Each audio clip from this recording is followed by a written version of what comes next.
Pues la voy a poner a ver si se para. Y sí, no se grabará la pizarra. Me sale. Pues yo acá la tengo, pero es que en Teams no es tan fácil compartir una pantalla para poder compartir la mía y voy dibujando en PowerPoint y ya, es que es más fácil. Ah, sí, si quieres no hay problema. Entonces, ¿cómo la comparto?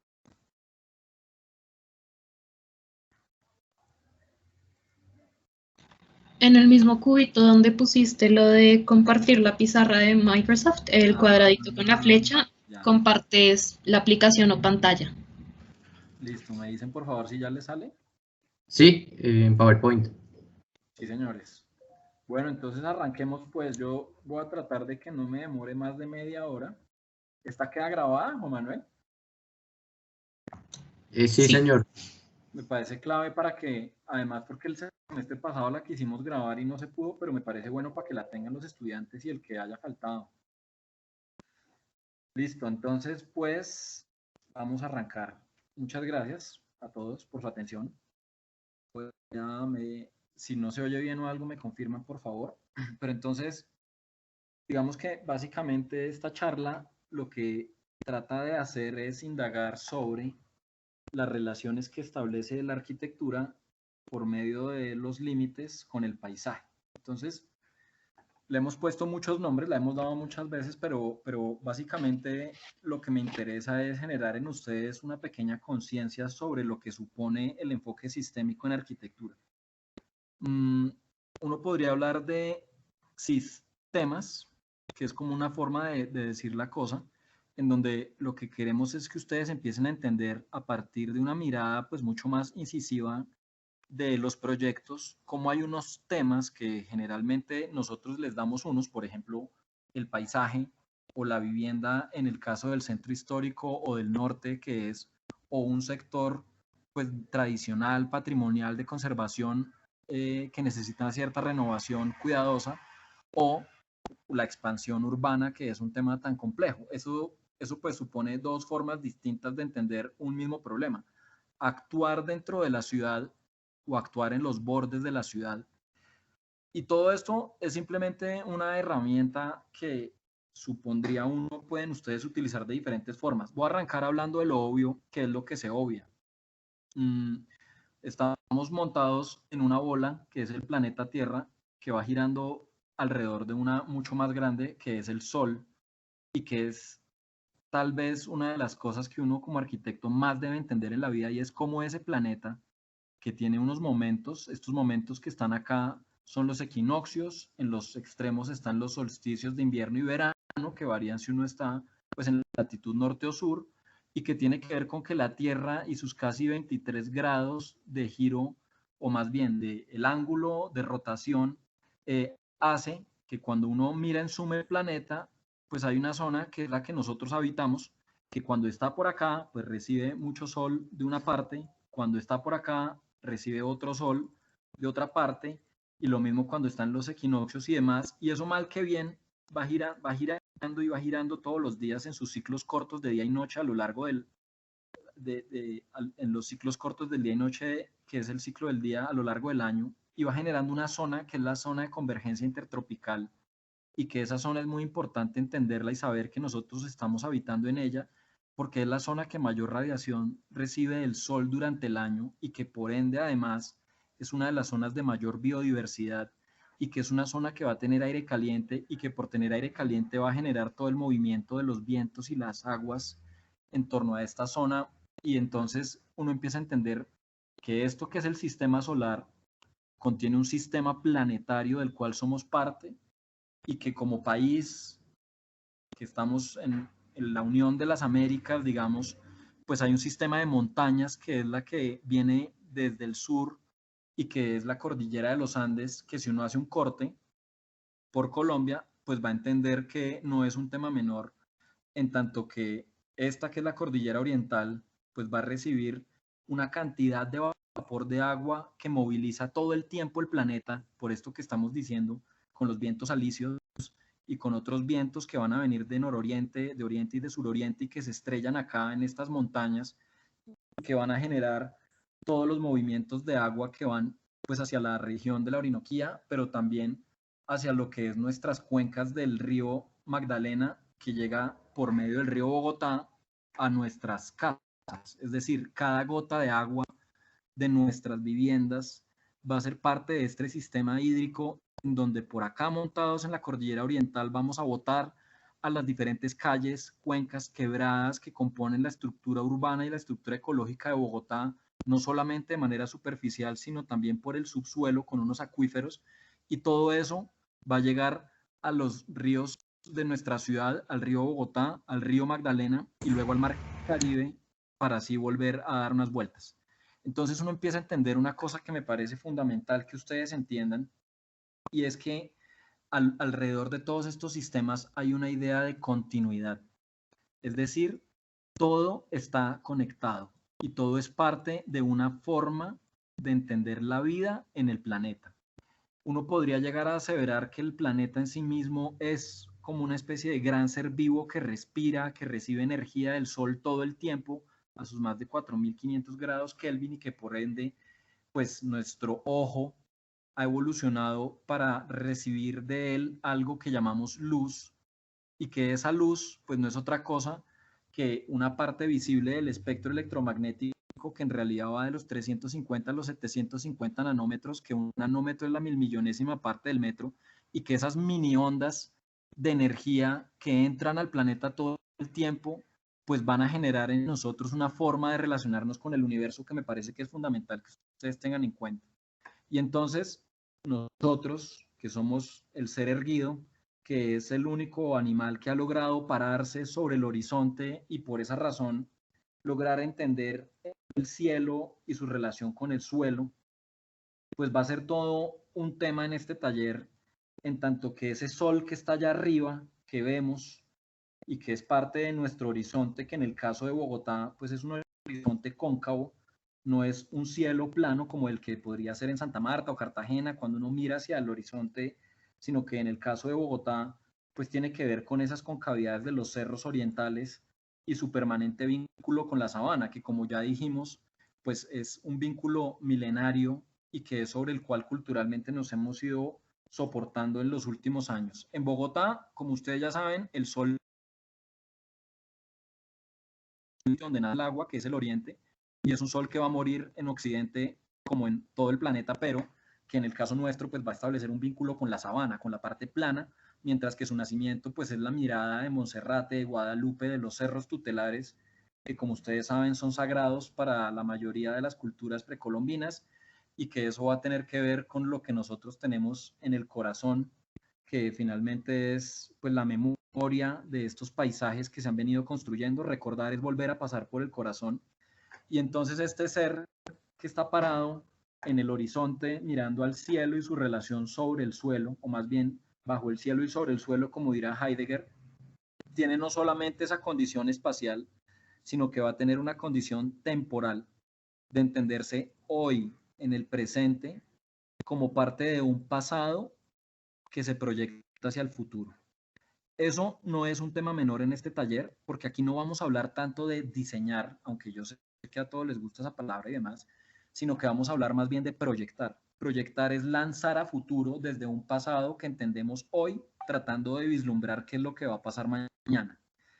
Y eso es muy importante porque entonces esa condición del lugar no solamente es un fenómeno psicofisiológico, sino también espacio-temporal. O sea, no solamente estamos hablando de la homeostasis y de los mecanismos homeostáticos, que son una cosa que ha evolucionado desde el sistema nervioso central y periférico, es decir, cerebro, columna y todas sus ramificaciones al cuerpo, contenidas por el órgano más extenso y complejo que tenemos, que es la piel, que todo el tiempo está intercambiando información y energía con el ambiente para mantenernos vivos. Esas funciones homeostáticas vienen de todo esto, de la evolución de nuestro cuerpo dentro de un planeta que es una roca con gases en una atmósfera que es un primer límite que contiene la vida, que es esa estratosfera que tiene vapor de agua y oxígeno y que girando alrededor del Sol pues nos ha permitido a nosotros evolucionar en estos 4.500 millones de años que aproximadamente tiene este planeta.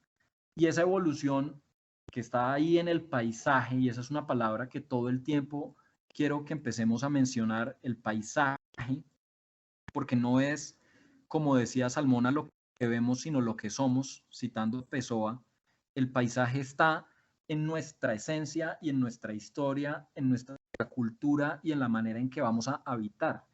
Y entonces esa evolución de esa piel nos va a empezar a hablar de una cantidad de límites. Si uno mira por allá, el átomo tiene unas condiciones que todo el mundo cada vez cuestiona más, que no, al parecer no es forma, sino es energía, y no hay una materia clara, sino más bien hay unas, o más bien no hay una masa, sino una materia en relación a una energía.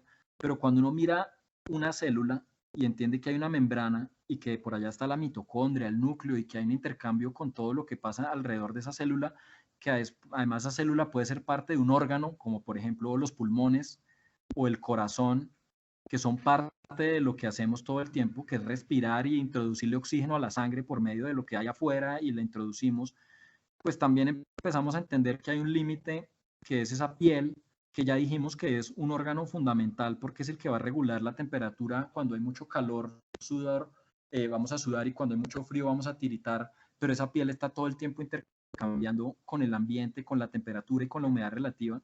Y esa piel además tiene una cosa muy importante que es la ropa. Y es, si estamos en la sabana, pues seguramente la ruana, las botas, los sombreros, son todos unos mecanismos de aislarse de la humedad del viento o el sol propios de este lugar. Pero también vamos a empezar a entender que habitamos una cosa que es la vivienda, el hogar, y es lo que nos reúne en este taller. Y ese hogar se compone de techos, paredes y muros que no son otra cosa que límites establecidos por nosotros. Y esos límites que van a tratar de tener esa condición de hogar, de hoguera, que es lo que históricamente digamos que ha evolucionado junto con nosotros. Uno de los proyectos más antiguos de la humanidad posiblemente está relacionado con esa idea de hogar, en donde estuvo el fuego primitivo que permitió la conversación de grupos y que ha permitido nuestra evolución social, se expande también hacia un exterior que ya no es solamente una ventana, por ejemplo, sino que puede ser un árbol o un talud de tierra, y más allá, un poquito más lejos, la geografía, que es ese suelo cóncavo y convexo que nos contiene a los bogotanos entre el cielo y el suelo. Y si seguimos avanzando, pues esa geografía también va a tener seguramente un cielo, que es el de esa atmósfera que veíamos que nos relaciona con el espacio sideral y que es muy importante entender, porque ese espacio sideral en donde están las estrellas y la luna y todo lo que está allá afuera es muy frío. Entonces, esto de alguna u otra manera tiene muchas condiciones poéticas que podríamos seguramente profundizar durante el semestre, pero además tiene unas condiciones físicas muy importantes de la termodinámica que van a tener que ver con cómo entra una radiación de afuera y calienta el suelo, y ese suelo caliente empieza a calentar el aire, y el aire caliente, como ustedes saben, sube por convección, pero también parte de esa radiación va a calentar los muros y los techos, y esos techos y muros, al estar calientes, van a seguir irradiando adentro, y entonces vamos a hablar de radiación.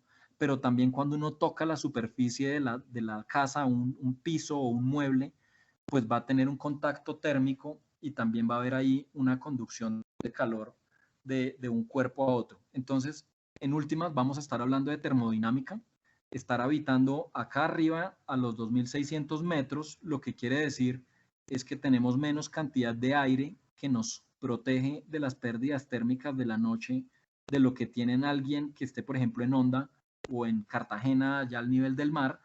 Y entonces esas cobijas que son las nubes y las diferentes capas de aire son fundamentales y son parte de esta construcción de paisaje que tenemos que entender. ¿Esto por qué lo estamos diciendo?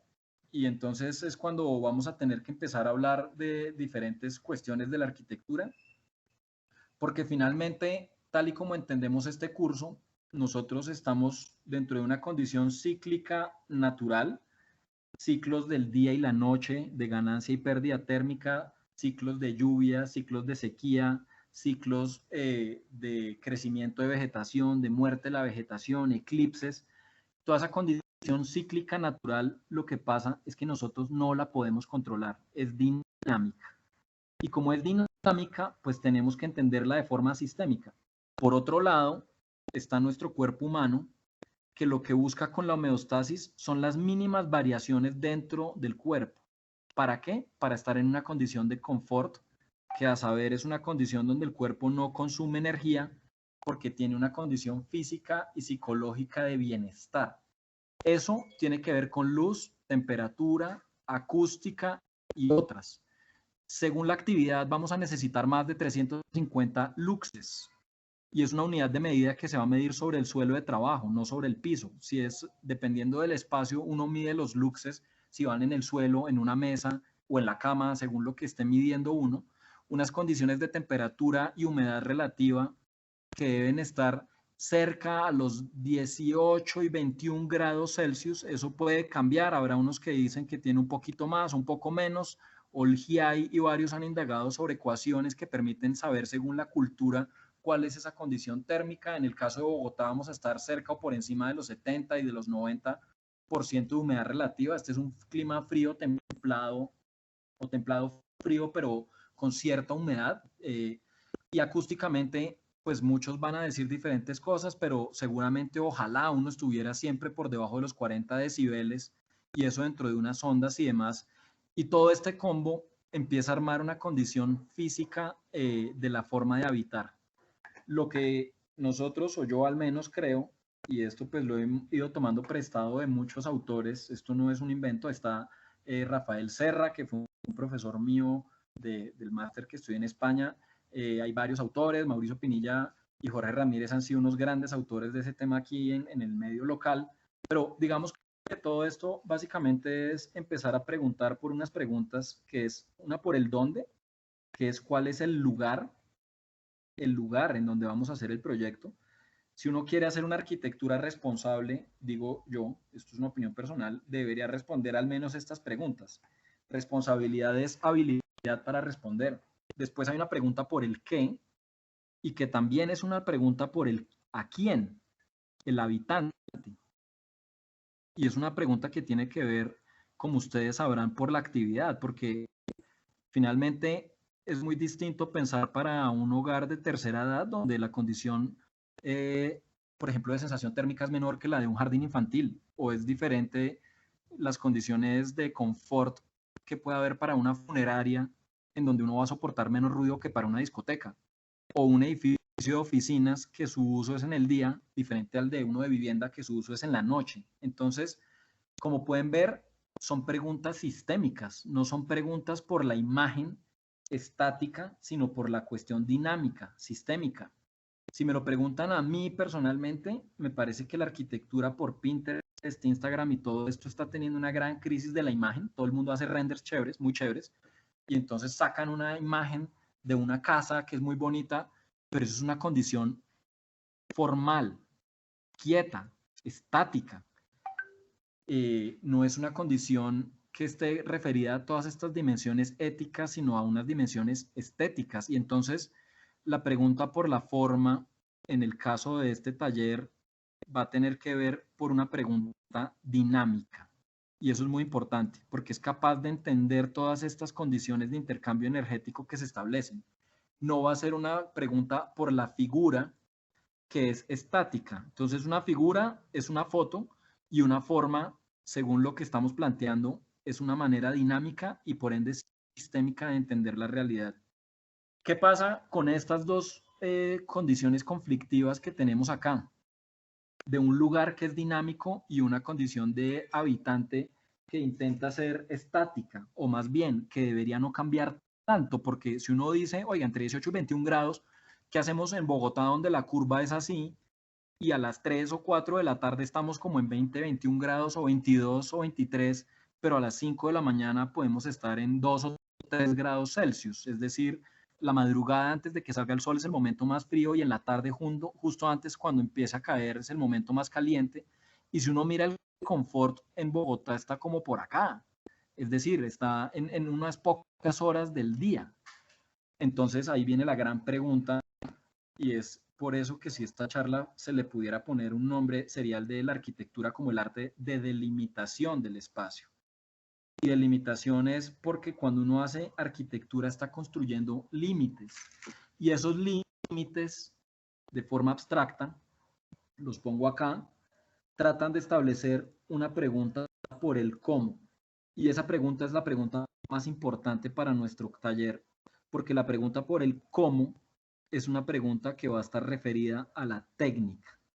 Es decir, que para efectos de lo que vamos a hacer este semestre, entender la condición del lugar y su relación con la actividad supone una dimensión estética y ética de la arquitectura como una condición técnica que trata de establecer una cosa que es muy complicada y es un lugar dinámico y cambiante que no podemos controlar porque gustenos o no, mañana puede haber un terremoto, mañana se puede caer un árbol, puede caer un rayo, puede caer una granizada, puede hacer mucho calor.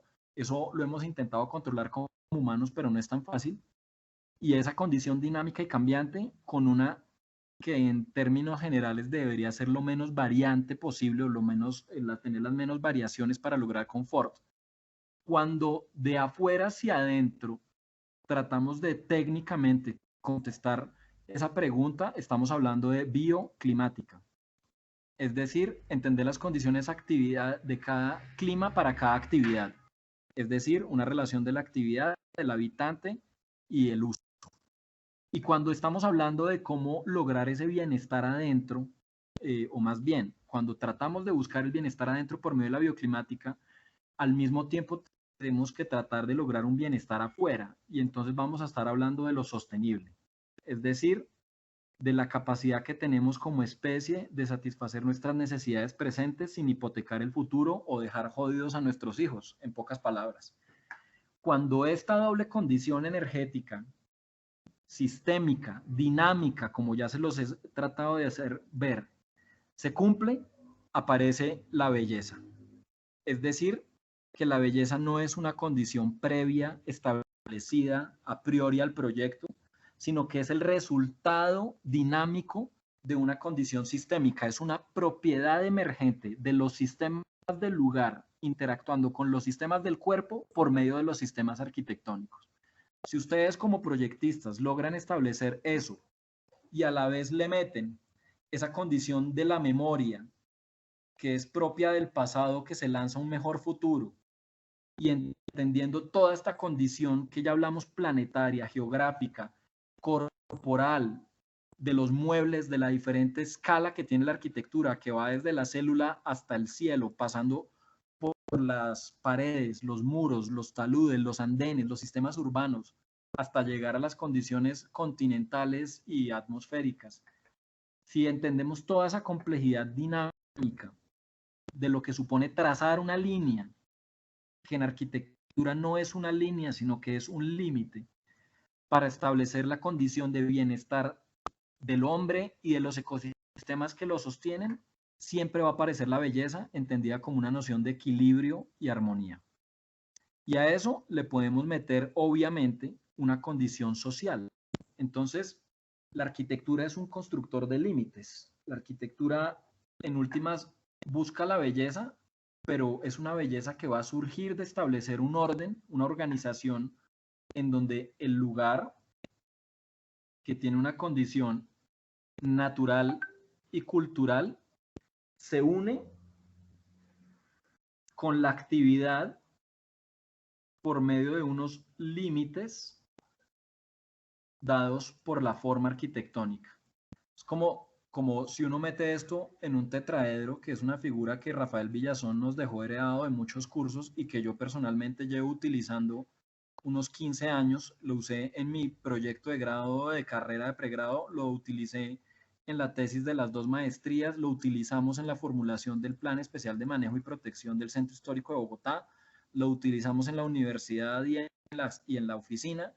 Ese tetraedro es un modelo análogo, es decir, no es una figura plana, esto lo tienen que ver en 3D, en donde siempre varias condiciones van a poder interactuar de forma dinámica y sistémica. Entonces yo siempre lo pongo y digo, oiga, mire, acá estamos haciendo una pregunta por el lugar, acá estamos haciendo una pregunta por el habitante o por la actividad, el habitante o la actividad, acá estamos haciendo una pregunta por la técnica y en la mitad podemos poner, por ejemplo, el proyecto o la vivienda o lo que ustedes quieran analizar. Y entonces esas triadas dinámicas que se empiezan a establecer para que el lugar natural, que como ustedes sabrán, pues es el viento, el sol, la topografía, la geografía, las especies vivas, la flora y la fauna, los polinizadores, el movimiento del sol, del viento, del agua, se va a relacionar con un lugar cultural que es el de la construcción de vías, andenes, manzanas, normas que permite establecer unos criterios de ocupación del espacio y que en este caso específico pues vamos a tener que verlo a la luz de la vivienda de interés social y cómo es capaz de construir no solamente una condición de felicidad dentro del hogar, sino que aún más importante va a tener que construir una condición de vecindad y seguramente una condición de ciudad, es decir, una condición que transita desde lo más íntimo hasta lo más público, pasando por una transición de espacios comunales compartidos, es decir, lo que se comparte por una comunidad más pequeña. Y entonces vamos a tener que hablar de cómo una manzana junto a otra manzana va a tener que entender las trayectorias solares, el viento, la manera en que se mueve la gente por transporte público, la topografía en caso de que sean inclinadas, cómo se establece el espacio público en el entorno, qué tipo de vegetación hay, cómo queremos ocupar cada una de estas manzanas con nuestros proyectos para que se establezcan unos vínculos con ese entorno inmediato, con las manzanas que están cerca, si decidimos poner unos espacios abiertos entre unas y otras para que se empiecen a enlazar y empezar a generar todas esas condiciones de intimidad que van desde un balcón o una terraza que está arriba para lavar la ropa o tener un perro ladrando o una mecedora con un computador y una cerveza a unos espacios donde puedan jugar los niños, donde pueda llegar un pájaro que baja desde los cerros, pueda haber percolación de agua al subsuelo, pueda recibir el sol y cómo se va a empezar a enlazar esa condición de vida íntima, familiar, con una condición de vecindad, de amigos de barrio, que después se va entrelazando a una condición de ciudad. Es como si cogiéramos los eslabones de una cadena o la cadena del ADN y empezamos a enlazar diferentes niveles de felicidad. La hipótesis que nosotros tenemos en este taller y en la vida es que cuando la arquitectura se hace bien y se hace de esta forma dinámica y logramos establecer esos vínculos, siempre sale felicidad.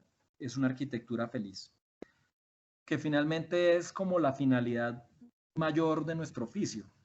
Establecer felicidad afuera para ser sostenibles, establecer felicidad adentro para generar unas condiciones bioclimáticas adecuadas y establecer una felicidad en estas condiciones que van de lo íntimo a lo público, pasando por lo comunal, para permitir que haya una condición socioeconómica adecuada para el desarrollo humano y social.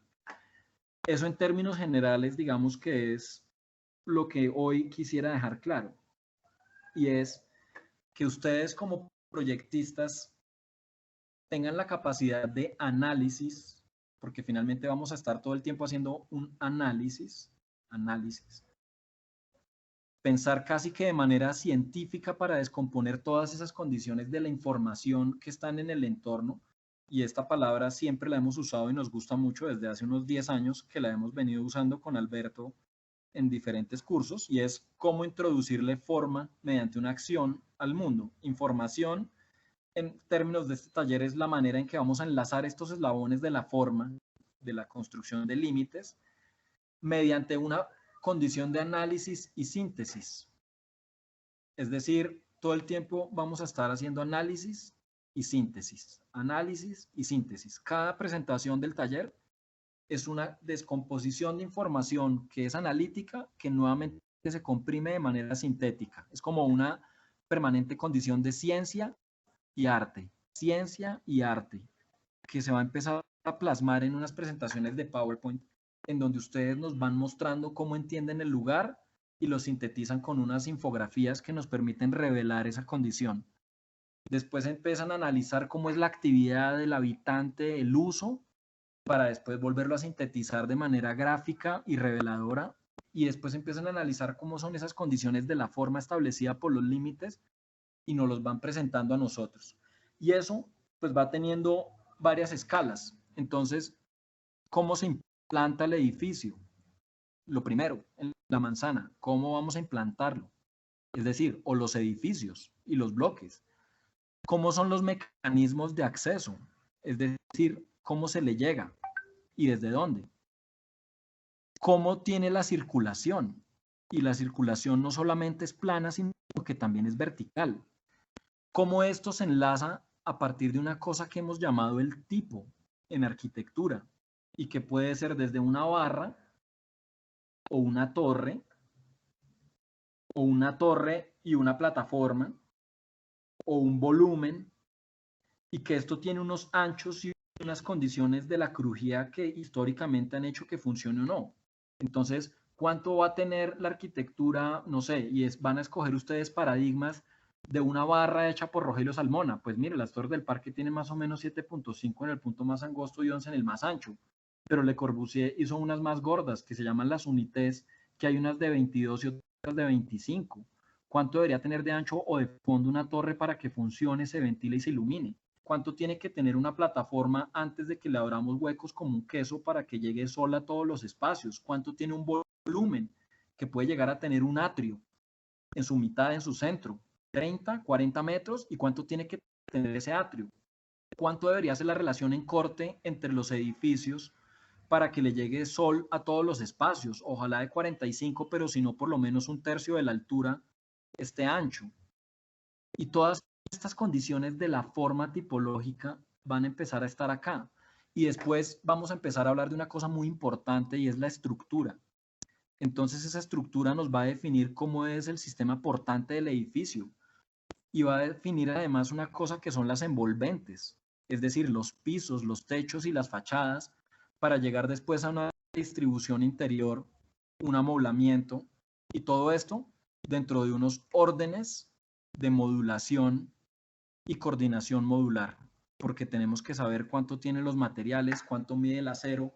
Siempre va a hablar Mauricio Pinilla de su famoso número sagrado 12, que se puede partir en 6, en 4, en 3, en 2, en 1,50 o 1,20, y que va a tener que modular esto con una unidad de 30 por 30 que sirve para una baldosa, pero después permite modular esto para generar una silla de 45, puede tener que ver con un ancho de corredor de 1,20, con una luz estructural que en teoría no debería subir en el caso de la BIS de más de 4 para que las placas no se ensanchen demasiado, pero también va a tener que ver con los perfiles de acero o aluminio que vienen en módulos de 12, y entonces las ventanerías o las carpinterías también tienen que modular con 240, 1,20, y entonces empieza a haber un orden lógico formal que va en todas las escalas.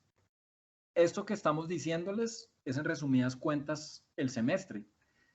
Y que va a tener que ver con el entendimiento de esa condición de paisaje que va a estar presente desde la ciudad, y entonces el observatorio de la calidad de la vivienda, que pues es nuestro, digamos que el sistema de medición, va a hablar de cómo en la ciudad hay unos indicadores de calidad, pero también cómo en la manzana o en la agrupación esos sistemas de paisaje van a entrar de diferentes maneras y los vamos a tener que entender en eso que se llama como esa escala intermedia. Y finalmente, cómo eso va a tener que ver con la unidad, con la vivienda, con el cuerpo humano, con el habitante, con sus muebles, con la condición de una ventana para mirar el paisaje, y eso también tiene unos indicadores de medición que en últimas nosotros los hemos sintetizado en lo que llamamos los irrenunciables, que son como una manera más sintética de coger toda esta complejidad de 100 y pico de indicadores para decir, oiga, queremos una ciudad densa, compacta y mixta que favorezca la presencia del peatón, que sea verde, que tenga suelo poroso, que tenga condiciones de bienestar dentro y afuera con calidad del aire idónea para unos intercambios térmicos y de renovación de aire y con unos niveles mínimos de iluminación para que se produzca bienestar, pero también que no tenga rejas, sino que tenga bordes activos para que en las noches para una persona cuando esté caminando pueda pasar cerca de estos edificios y tener una relación con balcones que observan hacia la calle y que en primeros pisos puede tener unos cafés que tienen unas alturas distintas y propicia que haya gente sentada en mesas cuidando de un andén que es parte de la vivencia de esto y que va a tener unos sistemas de arborización pensados para poner además un espacio público adecuado y que va entrelazando los diferentes sistemas de intimidad que estamos hablando y que además adentro propicie flexibilidad para que las viviendas puedan cambiar en el tiempo porque los habitantes necesitan cambiar su vida. No es lo mismo estar un lunes a las 8 de la noche en un andén que un martes a las 10 de la noche o un domingo cuando hay ciclovía, pero no es lo mismo tener hoy una familia de padre, madre y 2 hijos que cuando uno de estos se va a estudiar a Japón o finalmente fallece como pasa en las familias y la vivienda tiene que reconfigurarse. Entonces, colegas, todo esto para decirles que finalmente este taller no es solamente un taller que piensa sobre la vivienda de interés social, sino que es un taller que piensa sobre la arquitectura. Que tanto a Alberto como a Diego, a Eric y a mí lo que nos interesa es generar buena arquitectura de manera integral. Que tenemos que ser capaces de construir una noción de paisaje, porque finalmente el paisaje lo que construye es país, paisanaje, comunidades, que son capaces de generar un intercambio social y productivo de manera sostenible y que seamos resilientes como sociedad ante un evidente cambio climático y ante un planeta que cada vez necesita ciudades más competitivas. Que seamos capaces de construir una ciudad bella, feliz y armoniosa, equilibrada con su territorio y que todo esto visto, digamos que de forma sistémica, pues lo que nos va a obligar a todos es procurar una arquitectura que sea cada vez más ética y menos estética.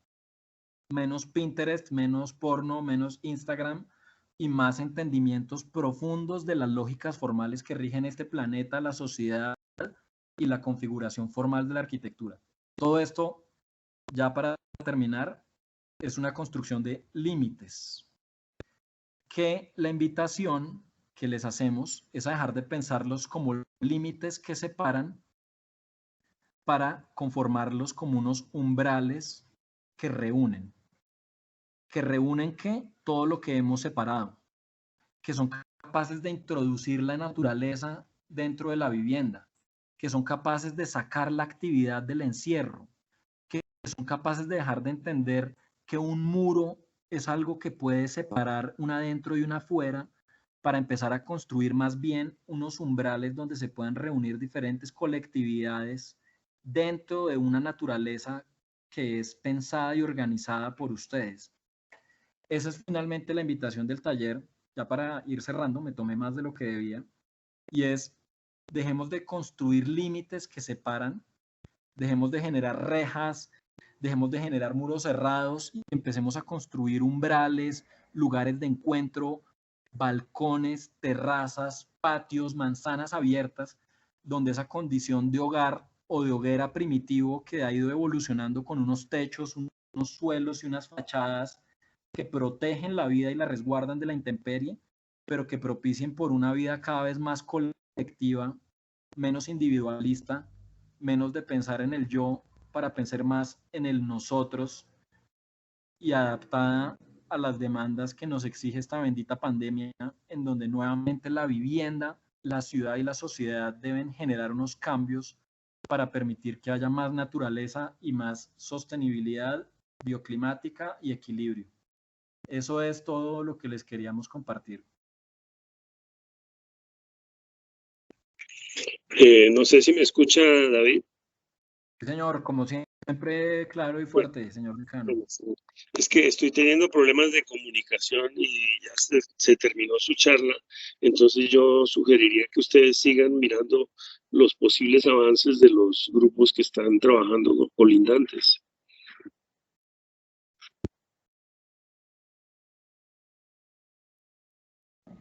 David, tienes el micrófono apagado. No me vaya a decir, por favor, que lo tuve apagado toda la charla, ¿no? No, solo ahorita en la respuesta, Alberto. Me va a dar un infarto. Solo les quería hacer una demostración científica de esto que estoy diciéndoles sobre la construcción de umbrales y de dilución de límites. Acá estoy sentado en la oficina, como ustedes pueden ver, esta es una ventana y como ustedes pueden ver, lo que está allá es la cordillera de los Andes. Ese entrelazamiento sistémico que permite la arquitectura es tal vez una de las cosas que a mí más me interesan.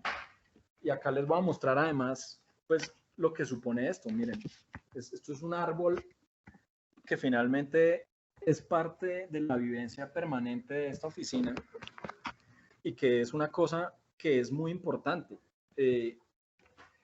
La arquitectura, tristemente, o no, de pronto no, en esta época es una condición que se vive más por Instagram y por Pinterest que por las vivencias mismas.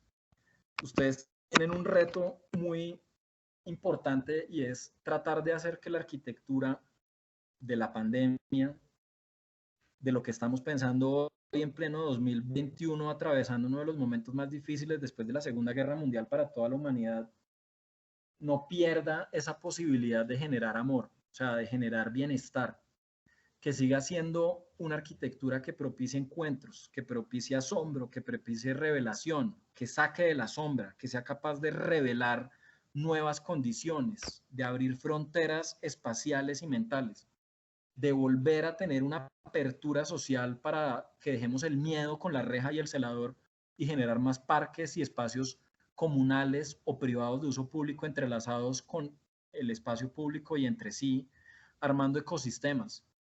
Algo que se me olvidó decirles y que me parece igual de importante, y lo voy a volver a poner acá en el dibujo para que les quede además en esta presentación que les vamos a mandar, y que no es un tema menor, es que cuando les hablamos de la ciudad y de la forma en que se construye la arquitectura, ustedes entenderán que en Bogotá, que está en esa doble condición de estar por el oriente con los cerros, y que ya dijimos que es el lugar en donde nace el sol, pero que además es el lugar en donde nace el agua, porque es el sitio donde se estrellan todas las nubes y permiten que todos los diferentes cuerpos de agua, de quebradas y sus diferentes condiciones, digamos que ecosistémicas, vayan al otro límite geográfico por occidente, que es el río Bogotá. Esto, junto con unos sistemas grandes de parques y de sistemas verdes que se van enlazando a lo largo del territorio para permitir que nuevamente el polinizador pueda atravesar de oriente a occidente, esto es lo que se llama la estructura ecológica dentro del plan de ordenamiento territorial. Pero si ustedes me lo preguntan, nosotros tenemos una función todavía más importante, porque esa estructura ecológica, digamos que la afectan o la determinan las grandes políticas públicas. El PEMP va a tener mucho que ver con eso en el centro de Bogotá, pero la pregunta por la manzana es todavía más importante, porque resulta que una manzana, como las que se están construyendo hoy en día, que ocupan todo el suelo, y acá entonces esto es como una axonometría mal hecha, genera muy poca percolación de agua al subsuelo, genera muy poca presencia de vegetación y por ende de polinizadores, y genera muy poca presencia de sol para el centro de los volúmenes de las crujías. Una manzana más sana va a tener una ocupación más baja, va a tener presencia de vegetación nativa, va a permitir que el agua baje y llene los acuíferos, que lleguen los polinizadores, pájaros, mariposas y todo esto. Y esto tiene un impacto ecológico todavía mayor que el que puede tener la estructura ecológica principal, porque si ustedes miran en este dibujo que acabo de hacer, buena parte de ese suelo blanco está compuesto por suelo privado. Buena parte del espacio público se va en vías y suelos duros. Es poco el espacio verde que tenemos en Bogotá, porque tenemos menos de 10 metros cuadrados por habitante, que es lo que recomiendan. Estamos cerca de 4.8 y hay localidades que tienen menos de 1 o 2. Entonces va a ser fundamental esta conciencia que tengan en torno a la manera como la ocupación del suelo genera en el espacio privado unas manzanas que son saludables no solamente para los que están acá, que son los residentes y los vecinos, sino para toda la ciudad y sus ecosistemas. Esta conciencia se me olvidó decirla y es fundamental. Vamos a estar hablando todo el tiempo de ecología. Para que podamos hablar de bienestar y amor, que son como el fin último y profundo de toda esta historia, vamos a tener que estar hablando de un diseño ecológico capaz de generar una regeneración de los impactos negativos que hemos tenido como generaciones. Sus abuelos, sus bisabuelos y los míos nos dejaron un planeta al borde del colapso. Ustedes, sus hijos y sus nietos lo tienen que recuperar, pero los primeros pasos se han venido dando desde hace unos años, hace unas décadas se ha venido hablando de esto, y ustedes en cada una de las decisiones proyectuales que tomen, la conciencia del sol y de su energía fundamental, de esos millones de fotones que nos llegan a toda hora y ese espectro electromagnético gigante atravesando la atmósfera para calentar el suelo nuestro y generarnos unas condiciones de confort, así como todos los pájaros y las vegetaciones nativas que se han ido posando acá por miles de años, son decisiones que llegan a la manzana y al edificio, pero también al balcón y la manera como uno en una silla sentado puede generar un sitio que se relacione con ese paisaje lejano y que lo enlace. Entonces, esto se me había olvidado decirlo y es muy importante. El impacto ecológico que van a tener los diseños de ustedes trascienden la manzana y tienen que ver con la ciudad y con la sociedad. Muchas buenas manzanas juntas harían una mejor Bogotá. Frase de político, mejor dicho, me podría lanzar yo a la presidencia o a la alcaldía, porque yo creo que la forma en que podemos transformar a Bogotá no es aquí nombrando al alcalde ideal o al director de planeación ideal y demás.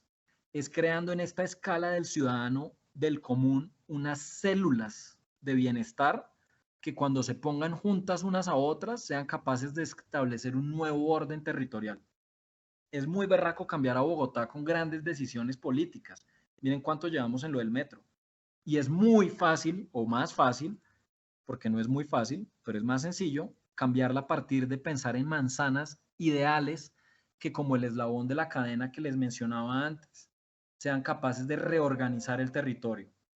Eso se me había olvidado enlazarlo en la charla, es una charla que todo el tiempo la estamos cambiando porque cambian las prioridades y demás, pero el discurso es básicamente el mismo, pero esta noción de manzana me parece fundamental que ustedes la tengan clara, porque es el punto de unión entre el edificio y la ciudad, entre el habitante y la vecindad. La manzana es el tema. No sé si está claro eso.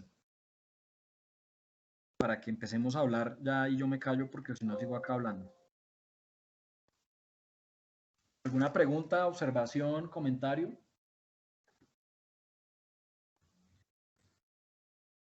¿Les queda clara la charla que acabamos de hacer? Porque el paso que viene es que ustedes, que yo sé que están empezando hasta ahora, pero van a tener un semestre, como 14 semanas creo que son o más, para demostrarnos que saben y entienden esto que acabamos de hablar y que son capaces de generar ese análisis sistémico de diferentes escalas entrelazadas para producir bienestar, belleza, equilibrio, armonía, felicidad y asombro. Si no se produce eso, no hay arquitectura. Como decía Le Corbusier, si no tocamos el alma, no hay arquitectura, sería solo construcción. Y esta no es una facultad de construcción, es una facultad de arquitectura. Luego ustedes tienen que entrenarse en esa forma sistémica de aproximarse a la realidad para establecer la organización sistémica del territorio con los sistemas urbanos y los sistemas arquitectónicos. Vamos a estar hablando todo el semestre de esto, es un bombardeo de información, yo sé, estoy consciente de eso a propósito además, para sacudirlos un poco, pero dentro de 2 semanas sí tienen que ser expertos, y tienen que ser expertos en la forma en que leen la ciudad, la forma en que leen las vías, los andenes, el espacio público, el espacio privado, la manera como se implantan, cómo son capaces de disponer una tipología, una organización del espacio abierto, comunal, público y privado entrelazado, por unos sistemas de circulación, de puntos fijos, de una estructura aportante, unas envolventes y una distribución interior del espacio que además sea flexible. Eso es lo que ustedes van a hacer en estas semanas. Y es lo que nos van a empezar a mostrar hoy como primer día de clase. Entonces, pues no sé, si hay voluntarios, si quieren que hagamos un break, alguien quiere decir algo, yo necesito traer agua y café para que empecemos la segunda parte, pero sí quisiera que esto quedara claro. Y si Juan Manuel nos ayuda después, por favor, porque me gustaría que incluso podamos enviar esta pequeña grabación para otros estudiantes y lo volvamos parte de nuestra Instagram para que los semestres que vengan los estudiantes ya sepan un poco a dónde se van a meter. No sé qué opinen. Yo quería decir algo, David, no sé si me Señor. escucha. Sí lo escuchamos. No, es que cuando usted dice que hay que hacer una mejor ciudad a partir de manzanas, yo creo que con el experimento que estamos haciendo de que varios grupos interactúen entre sí, pues estamos materializando esa idea que es difícil de concretar. Así es. Así es, ese es un brinco cuántico que estamos dando como siempre. Con Alberto llevamos dando clase más o menos unos 12 años o más. Y creo que siempre hemos hablado de lo mismo, pero hacemos el esfuerzo por irlo transformando. Entonces, respecto al semestre pasado, con el decano que es la mismísima vanguardia, hemos llegado a la conclusión de que ustedes ya tienen que dejar de pensar solo en una manzana porque eso ya lo venimos haciendo muy bien. El semestre pasado los resultados estuvieron muy bien. Luego, en este semestre el reto es que sean capaces de conciliar no solo una manzana, sino las de los vecinos y que eso lo hagan de forma colectiva ustedes como conjunto, de manera que ya el límite casi que se desvanece y empiezan a pensar es en unos acuerdos de ciudad y de sociedad, donde van a poner un espacio abierto para que de forma agrupada ya no sea una sola manzana, sino de golpe dos. Es decir, y acá les vuelvo a presentar otra vez entonces una tercera vez el PowerPoint. Si hay un grupo, porque esto nos lo preguntaron en la clase pasada, me dijeron, David, ¿usted de qué está hablando? Entonces, bueno, les voy a decir, ustedes tienen una manzana en la que van a trabajar, pero al lado tienen un amigo que va a trabajar otra manzana y algunos van a trabajar incluso 3. Y esto es un escenario A, que luego van a tener un escenario B y un escenario C, porque finalmente, como yo les decía, la mejor manera de pensar la arquitectura, en mi opinión, muchas veces es creando varios escenarios. No, un consejo, no se casen con la primera. Uno tiene que conocer y después se casa. Entonces, aquí vamos a saber uno con cuál se casa, cuál de estos caminos. Entonces, uno hace una pregunta muy sencilla y es, oiga, primera gran pregunta, ¿cómo vamos a organizar el espacio abierto? Entonces, hay una primera forma de hacerlo, es, oiga, mire, póngalo en los centros de la manzana, la mayor parte de ese espacio abierto, verde. Un escenario es, no, ¿sabe qué? Pónganlo en los extremos, en los bordes. Y un escenario C, ¿sabe qué? Pónganlo en las esquinas. Y ustedes empiezan a dar cuenta automáticamente de lo que pasa cuando la mirada deja de ser solo de una manzana y cuando se vuelve de varias. Imagínense que, por ejemplo, estos centros de manzana verde en las esquinas también se conecten con unas zonas duras y entonces en la noche son centros de manzana privados, pero en el día se vuelven parte de un sistema de ciudad que es capaz de llegar a ellos. O entonces imagínense que uno es capaz de entender que las calles que separan esa manzana se vuelven unos paseos bulevares en los cuales también puede poner comercio.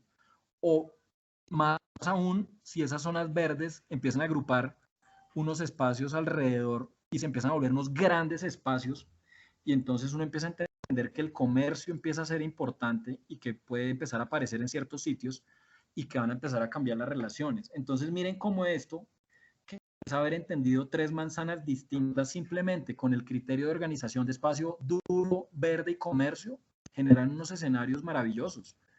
Y eso es un poco lo que ustedes tienen que hacer para empezar a entender cómo de forma sistémica se organiza esto. Y más aún, porque esto no pasa solamente en planta, sino que ustedes van a tener un reto fundamental y es entender que esto además es en corte. Entonces, ¿qué pasa si el escenario A tiene un escenario A1 o A2 en donde la mayor altura de esto se va a poner en el centro y entonces hay unos volúmenes muy altos en la mitad o al contrario van a generar unos volúmenes bajos en el centro con unos volúmenes altos en los bordes y eso mismo puede pasar para B y C y entonces como ustedes son unos tipos muy inteligentes van a decir, oiga David, pero si usted además nos está diciendo que los 6 irrenunciables es una forma de empezar a entender la manera de la arquitectura, o más bien, empezar a entender la calidad integral de la arquitectura, pues yo les diría, oiga, ¿por qué no empiezan a hacer una matriz donde son capaces de ir mirando los 6 irrenunciables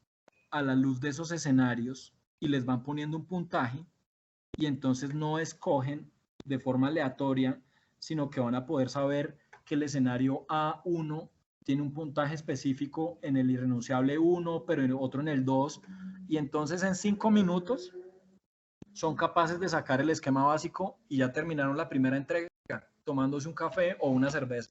¿Qué opinan? ¿Cómo la ven? Y así, entonces acabamos el taller en 2 semanas.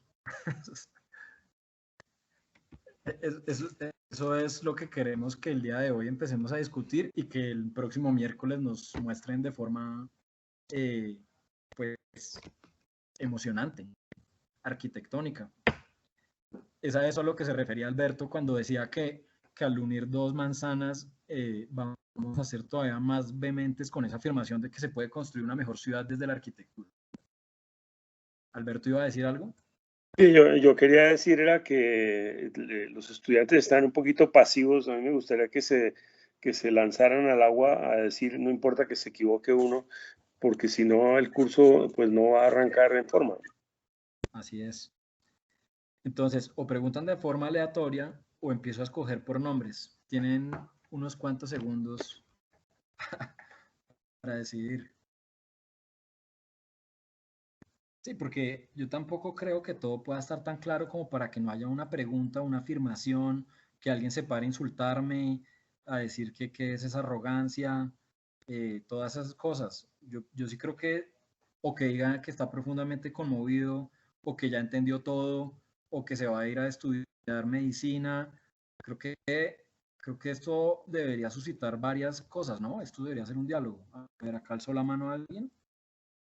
Ahí sí, Juan Manuel, toca que me ayude porque... Sí, hola. Santiago. Hola. No, yo quería decir que teniendo en cuenta lo que es la charla y todo lo que hemos visto desde la semana pasada, como yo lo entiendo un poco, es que para generar un proyecto, digamos, responsable o como digno de ser construido, hay que pensar en un montón de variables que, pues personalmente yo y supongo que más gente es un poco como abrumador pensar en tanto. Y pues tengo una pregunta que seguramente pues no tiene una respuesta clara, pero es como, digamos, teniendo en cuenta todas esas variables y digamos los 6 irrenunciables, pues creo que es imposible cumplir con todo al 100%. Y cada vez que uno toma una decisión de mover una torre o de la inclinación de una torre o de una barra, pues se está sacrificando frente a otro irrenunciable, por ejemplo. Entonces, no sé si tú, David, o Alberto, o alguien tenga como, no sé, una opinión sobre que eventualmente se le puede dar más prioridad que otra cosa. Por ejemplo, no sé, como la soleación o la ventilación sobre el índice de ocupación, por ejemplo, porque pues si uno trata de cumplir todo al 100%, realmente no, como que no encuentra un rumbo, supongo. Santiago, Sí, buenísima Santiago, pregunta. me deja un minuto antes de que se me desconecte, David. Sí. Sí, señor. Sí. Mire, Santiago, precisamente el curso lo que trata de hacer es que ustedes no se dobleguen ante las dificultades que esto tiene, precisamente. Y con David hemos escogido, y con Eric y con Diego, 6 irrenunciables y 2 más que están ahí como adicionales que hemos puesto de la estructura y el proceso. Cuando en un proyecto de vivienda de interés social que se somete al escrutinio del Observatorio de Vivienda, tiene 100 indicadores, ustedes tienen 6. Entonces, sí, efectivamente ustedes tienen que priorizar algo y creo que una de las pistas que les estamos dando es que el segundo anteproyecto está volcado sobre el tema de la sostenibilidad, porque como lo dijo ahorita muy bien David en su charla, es el tema central, la bioclimática y la sostenibilidad la que hace que podamos eventualmente salvar este planeta, ¿sí? Entonces, si es por ahí y si uno toma los 6 irrenunciables, Santiago, y les pone un peso específico, los pondera, es decir, les pone un puntaje que puede ser cualquiera, el del observatorio o el que ustedes quieran, pues uno va viendo cuáles son las prioridades y por ahí uno empieza el proyecto. Es decir, el espacio público, la flexibilidad, la estructura, el borde activo, qué sé yo, tantas cosas que hay ahí. Pero ten en cuenta que ustedes tienen la fortuna de que solo tienen 6 indicadores de 100 indicadores que además en el grupo de investigación que estamos trabajando ahora con ellos, estamos viendo a ver cómo los aumentamos, imagínate, de 100 pasar a 150 por lo menos indicadores. ¿Por qué? Porque es que el tema de la gestión y el tema financiero y el tema de la factibilidad económica no estaba incorporado de manera muy fuerte en los indicadores y resulta que eso es un tema fundamental, así nos parezca totalmente estéril. No sé qué piense David y qué piense Santiago. Sí, no, Alberto, yo creo que esa pregunta que hace Santiago, que me parece muy buena, es justamente el reto. Si las cosas fueran fáciles, seguramente la arquitectura sería pues mucho más sencilla y de golpe ni siquiera se necesitaría estudiar. Yo creo que el gran reto de nosotros como arquitectos y como técnicos de la forma está en justamente poner sobre la mesa todas las variables y era un poquito el objetivo de esta charla, abrumar, pero abrumar para bien, porque lo que queremos es generar una conciencia en ustedes de lo que supone trazar una línea en arquitectura. Salmona decía que cuando trazaba una línea siempre se preguntaba qué tanto quedaba dentro y qué tanto quedaba afuera. Ante este boom mediático de la época, de las redes sociales y de las revistas y las páginas, que yo no digo que estén mal, están bien, no puede sucumbir la calidad integral que finalmente tiene que ver es con esto, con los niveles de renovación de aire, la temperatura, las mínimas, las máximas, la humedad relativa, la sombra que se proyecta en los centros de manzana, el nivel de radiación que recibe cada una de las envolventes, etcétera, la estructura, la pertinencia de los costos de los materiales. Entonces, efectivamente no es fácil, Santiago, y es un entrenamiento al cual vamos a estar sometidos siempre. A mí lo que más me gusta de esto, y por eso siempre uno aprende de ustedes, es no decirles qué hacer, sino más bien darles caminos y que ustedes nos ayuden a nosotros a encontrar nuevas alternativas. Siempre nos hemos sorprendido con lo que ustedes van encontrando. Entonces, yo lo que sí lo invitaría a Santiago es a que haga una reflexión profunda sobre cómo estos PowerPoints que vamos a ver, estas presentaciones digitales, se vuelven un instrumento para que toda esta complejidad se vuelva más sencilla y podamos tomar decisiones de forma acertada. A mí personalmente me gusta más el proceso que el resultado en la arquitectura. Es más, la veo como un proceso permanente porque nosotros acabamos un proyecto y siempre nos damos cuenta de cosas que habría que mejorar. Y siempre quedo insatisfecho. Hay errores porque sería un mentiroso y los arquitectos que dicen que no los cometen son mentirosos. Siempre hay errores. Entonces, ¿qué hacemos? Para el próximo proyecto se tienen que mejorar cosas.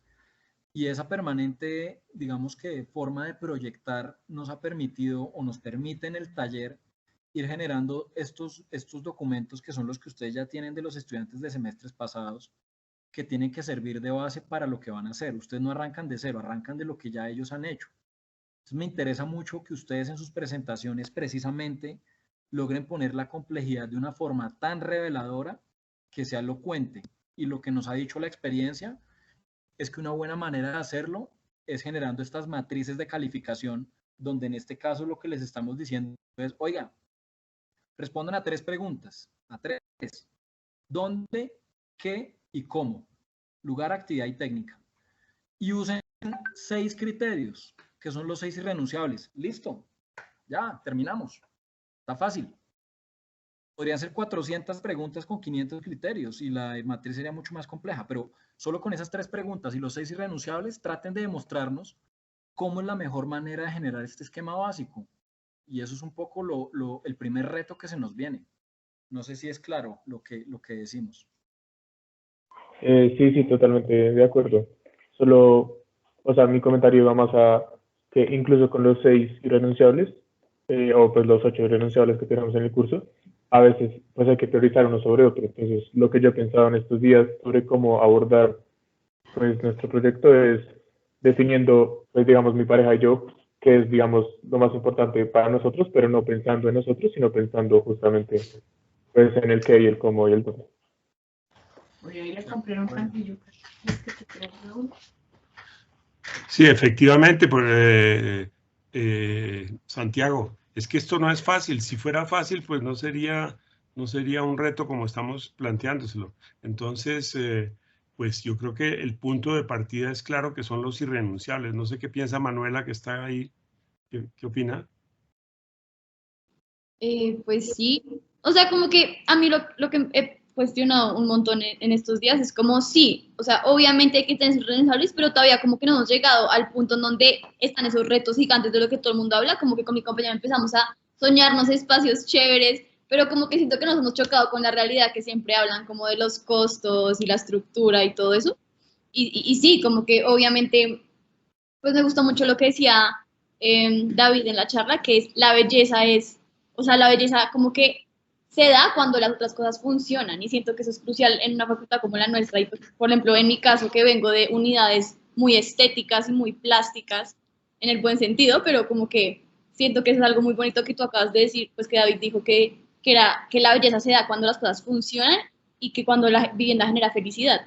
Y pues nada, eso es como lo que opiné de la charla. Muchas gracias por la charla. Pero mira, Manuela, yo creo que eso es un axioma que David y yo tenemos en nuestros cursos, que lo hemos venido, digamos, ratificando a través del tiempo, porque si uno hace las cosas bien, Manuela y Santiago, que son los que están participando activamente, si uno hace las cosas bien y todas las decisiones están basadas en cuestiones que uno puede comprobar y en cuestiones que realmente crean confort para las personas y que sorprenden a las personas y que el asombro del que hablaba David y la experiencia significativa de la que hablo yo se produce, pues entonces necesariamente, Manuela, al final se produce belleza.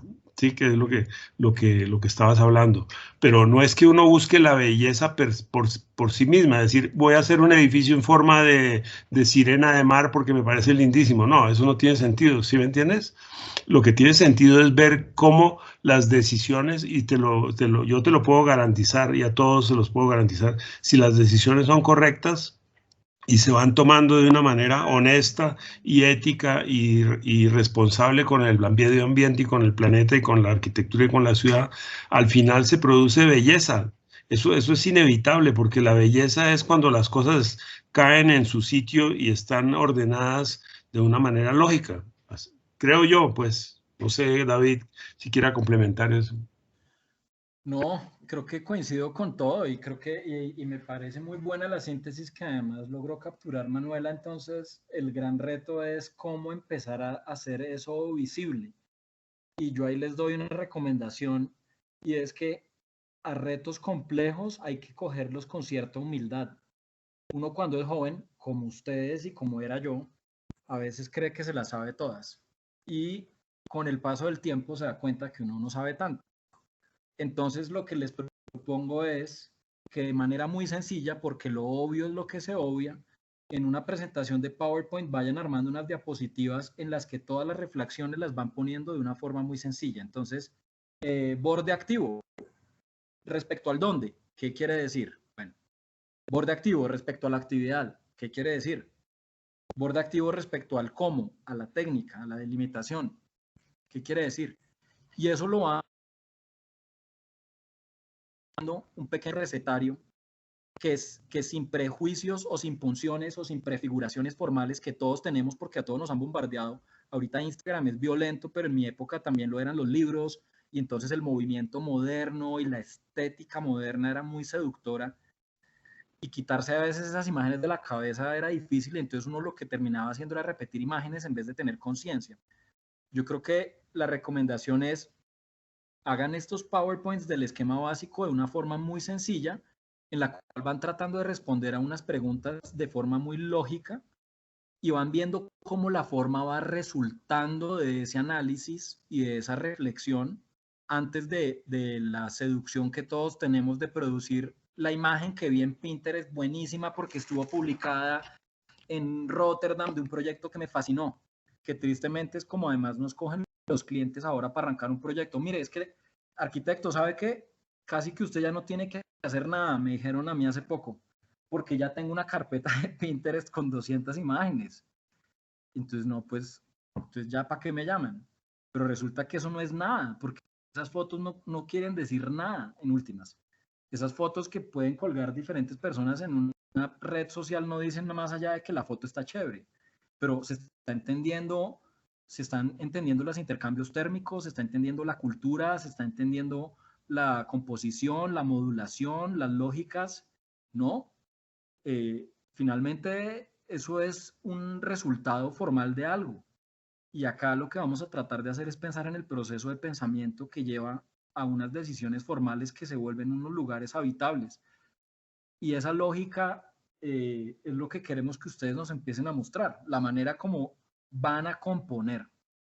Por eso les decimos que muchas veces, más que diseño, nos gusta hablar de composición, porque componer es poner en relación cosas, poner en relación el lugar, la actividad, mediante la arquitectura, buscando una idea de ciudad mejor. Entonces, esa composición tiene unos criterios básicos que son esos 6 irrenunciables que les estamos diciendo, y tiene 3 preguntas que les vamos a hacer todo el tiempo, y es dónde, qué y cómo. El cómo une el dónde con el qué. O sea, un lugar que cambia con un cuerpo que no debería cambiar tanto, se vuelve una forma arquitectónica en el cómo, que es la técnica. Eso parece muy sencillo, y tan sencillo es que uno va y mira, y tanto proyectos que uno ha hecho en la vida, yo como otros arquitectos, a veces se equivocan en esas lecturas tan obvias que estamos proponiendo. Entonces, la invitación es a que hagan esta tarea como un buen carpintero que sabe cómo cortar la madera, cómo pegar una puntilla, cómo ensamblar 2 piezas, y esos escalones sumados van generando eso que hemos llamado la belleza o el asombro. No sé si es claro lo que se dice. Yo añadiría una cosa, David, es que en esa toma de decisiones, Manuela y Santiago, y ahorita Andrea, que está levantando la mano, puede hablar. En esa toma de decisiones es importantísimo que uno tenga convicciones personales o también una cosa que yo he llamado la intuición, que uno intuya que la solución adecuada es tal o tal, y la va comprobando a medida que va definiendo ciertas cosas. Y si la tiene que desechar por el camino, pues la desecha por el camino y toma otra. Pero es importante, repito, Manuela, tener convicciones sobre las cosas y tener intuición de qué es lo que funciona y qué es lo que no funciona. Y eso son cosas que lo guían a uno hacia una solución. Porque es que no es fácil, es que no, bueno, ¿quién dijo que era fácil? Si fuera fácil, pues no sería tan retador esta cosa. Entonces, es muy fácil adoptar una imagen y simplemente desarrollarla, porque como somos muy hábiles para eso, pues sí. Yo les quería mostrar, miren, les voy a mostrar una cosa que vi hoy. Miren lo que vi hoy en Instagram, ¿sí? Miren esta porquería. Miren, esto es un edificio que van a hacer en Nueva York en forma de melcocha, ¿sí? O de alfatoque, yo no sé qué forma de qué es esa vaina. Entonces, ahí está precisamente como el reto de no caer en estas imágenes simplemente para descrestar al enemigo o descrestar al cliente, ¿sí? Esto me parece simplemente absurdo, ¿sí? Pues puede que ustedes lo defiendan y que el autor obviamente se va a defender con patas y manos, pero miren este edificio al lado del Nueva York tradicional, qué cosa tan absurda, ¿sí? Entonces, Andrea, por favor. Hola, ¿cómo estás? Hola, ¿qué vas a decir?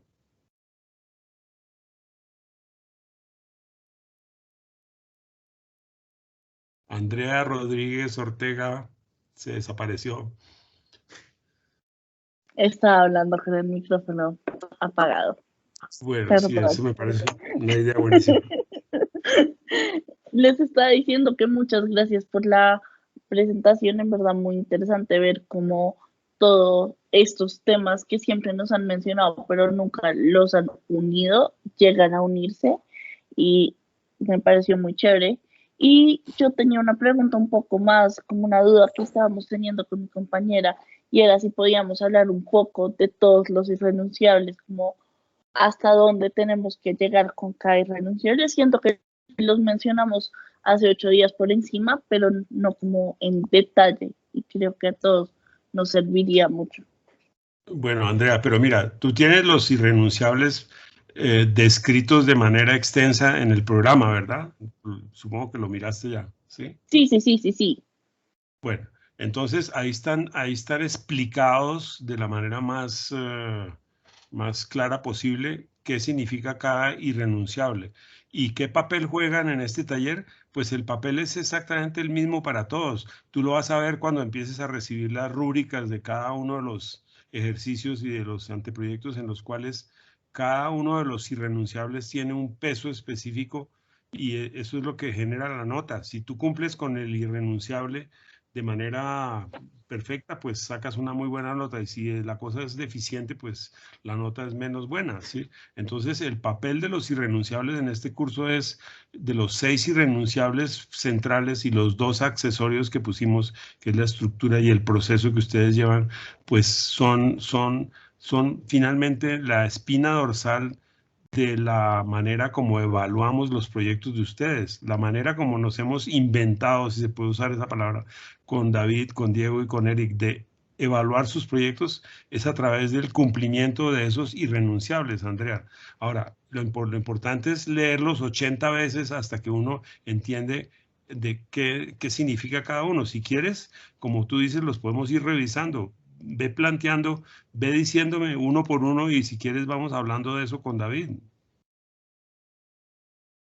Perfecto, el primero es el borde urbano activo. Bueno, borde urbano activo. Pues borde urbano activo es simplemente la apuesta que hace el Observatorio de Calidad de la Vivienda porque la ciudad deje de ser una ciudad alienada y introvertida. Es decir, que uno hace un proyecto, le pone una reja, le pone un candado, pone un vigilante, una escopeta y listo. Y eso es un edificio y eso es arquitectura. Y resulta que la sumatoria de esas cosas, que son la constante en Bogotá, pues ha producido una ciudad que no tiene la intensidad, ni la dinámica, ni la actividad que uno quisiera que tuviera una ciudad como lo tienen muchas ciudades en el mundo que llevan más o menos 3 o 4 siglos más de existencia que la nuestra y que han desarrollado una vida urbana activa y muy emocionante, ¿sí? Yo te pongo un ejemplo, no sé qué tanto hayan viajado ustedes, pero una ciudad como París, como Roma, como Milán, como qué sé yo, como Atenas, son ciudades activas porque tienen mucha actividad urbana, a veces microscópica, porque son simplemente que hay unos locales. En cambio, una ciudad como Los Ángeles, que seguramente es un paradigma, pues es una ciudad que no tiene ninguna vida urbana porque es una ciudad hecha para que se recorra en un automóvil. Quien no tiene un automóvil en Los Ángeles, pues no puede ni siquiera ir a una parte de la ciudad. Y es más, si uno camina en una ciudad como Los Ángeles, inmediatamente la policía lo para a uno y dice, oiga, ¿usted qué está haciendo? Usted es un tipo muy raro porque está caminando, venga para la cárcel, ¿sí? Entonces, no sé si me explico sobre eso del borde urbano activo, Andrea. El borde urbano activo es muy importante en estos proyectos porque los promotores, y aquí voy a empezar a echar vainas a los promotores y a los constructores, dicen, no, señor